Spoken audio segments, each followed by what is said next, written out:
ஒரு நாள் வரும், இந்த உலகத்தின் சத்தம் அடங்கும். உன்னோடு பேசியவர்கள், உன்னை நேசித்தவர்கள், உனக்கு எதிராய் நின்றவர்கள் என அனைவரும் மண்ணோடு மண்ணாவார்கள். மரணம் அனைவரையும் தின்று தீர்த்திருக்கும். வானவர்களும் இருக்க மாட்டார்கள், பூமிக்குரியவர்களும் இருக்க மாட்டார்கள். அண்ட சராசரமே அமைதியாகிவிடும். அங்கே மரணத்திற்கே மரணம் சம்பவிக்கும் அந்த தருணம். அப்போது அகிலங்களின் அதிபதி கேட்பான், லிமனில் முல்குல் யவும், இன்று அதிகாரம் யாருக்கு? எங்கும் அமைதி. பதில் சொல்ல ஒரு உயிர் கூட மிஞ்சி இருக்காது.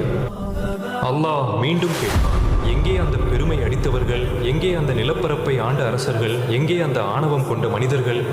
அன்று அவர்கள் துகள்களாக கூட மிஞ்சி இருக்க மாட்டார்கள். பதில் வரும், லில்லாஹில் வாஹிதில் கஹார், அடக்கியாலும் ஏகனாகிய அல்லாஹுக்கே இன்றைய அதிகாரம்.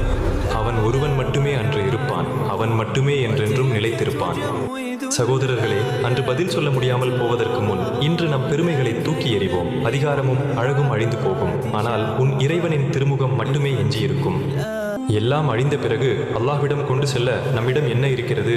உங்கள் கருத்தை கமெண்டில் சொல்லுங்கள். யா அல்லாஹ், எம்மை மன்னித்து விடு என்று பதிவிடுங்கள். Subscribe.